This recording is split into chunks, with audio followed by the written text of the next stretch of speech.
Exactly.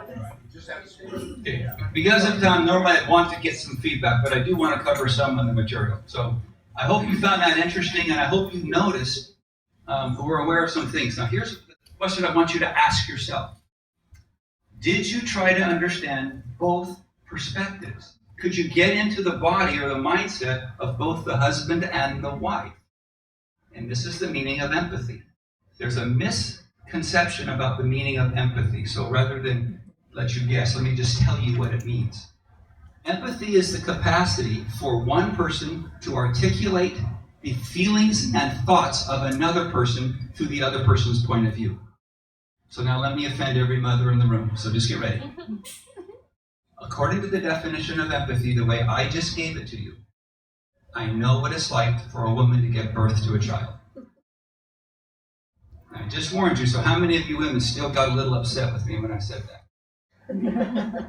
Beautiful. I love it. Now, what is the meaning of empathy again? Listen to what I said. It's the ability for me to articulate the feelings and thoughts of a woman giving birth. That's the meaning of empathy. First of all, I've never given birth. Second of all, I never want to. So the meaning of empathy isn't that I've had a similar experience, but this is an emotional intelligence micro skill.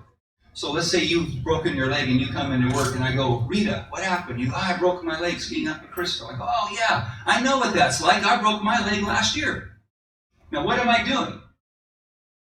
According to social dynamics of the United States of America, Washington, I'm trying to relate with her, which is according to the social dynamics, empathy.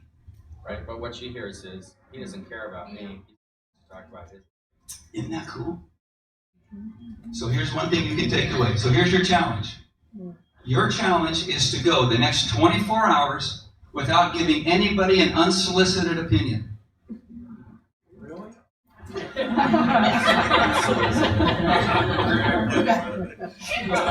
Is that sinking in yet? Unsolicited opinion. Which means if they ask you for it, okay. Now just for what it's worth, I've yet to have somebody, like one person's done this in all the years. I've had thousands of people take this. And here's what happened in the one person. I met with him again, it was a week later, and I said, okay, how'd you two do? And the husband looked at me and says, I did it.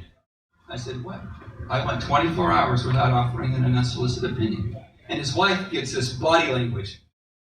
Now, I'd have to be a rocket scientist to figure out what that meant. And I said, well, what happened? And she said, he went mute. He did not talk for 24 hours. So I looked at the wife and I said, is that a bad thing? Her language told me it wasn't. Okay, so how do you define opinion? How would you define opinion? That it's advice and perspective on something. Can you go 24 hours without giving it unless someone asks you for it? Can I?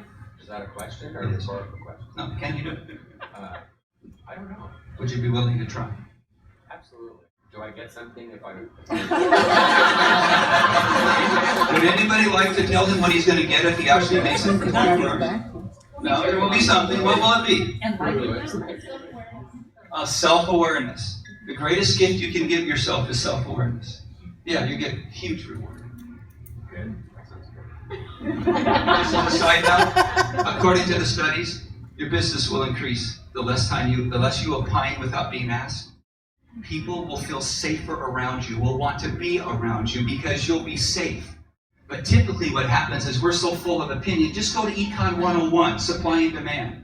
If I have an overabundant supply of my opinion, how much demand is there for it?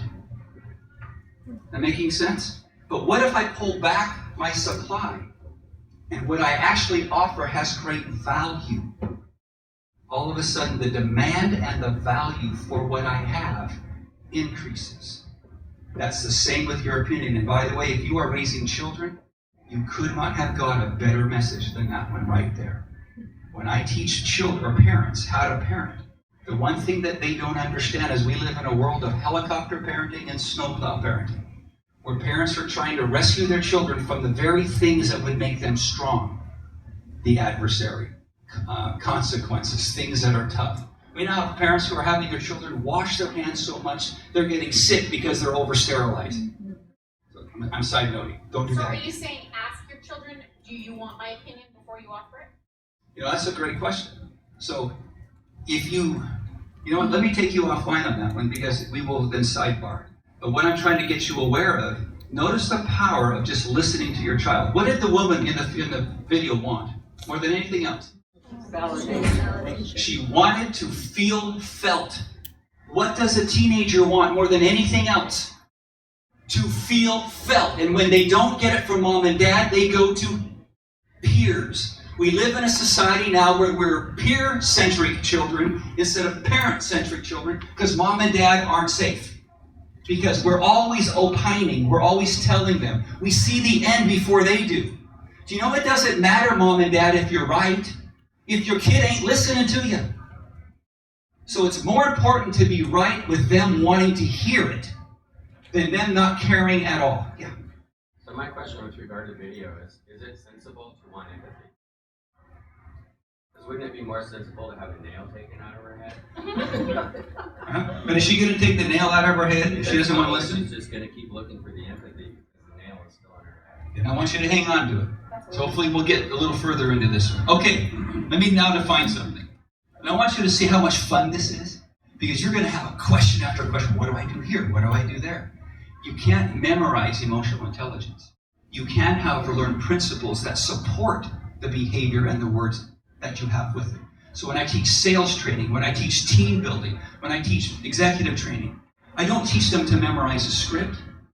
They learn how to communicate effectively on principles that have got scientific proof that they not only work, but then you're going to be able to test them on your own. You don't have to believe a thing I say. It doesn't bother me. You can test it on yourself. So here, let me go. What's the difference between manager and leader? Now, I did this as a PhD student, and it was the most confusing research I've ever done because nobody agreed. So I'm just telling you what I think. This is how I define manager and leader. Manager. Managers manage objects, things. We do payroll, budget, time clock, projects. Leaders lead people. It's a difference. If you start managing a human, you turn the human into an object. You're now managing a thing instead of leading a person. So let me show it this way. Here's the early American managers. Do you see them? Where are they? And where are they, not only in relation to the cattle, but notice they're in the back and they're above. And what are they doing? Pushing, persuading, manipulating. Everything in the world, if you want success, is going to be based on mutual trust and respect. When you're getting pushed and shoved as an employee, do you get trust and respect for those pushing and shoving? As a parent, then why do you use the same technique that you've been taught at the corporate level, at the family level, and use persuasion and manipulation? Your children will not obey you if they love you or because they love you. It's just no way that's ever supported. They will obey you, however, if they trust and respect you. There's a huge difference. Okay, there's the original leader. One guy, look at all the employees, because they want to follow.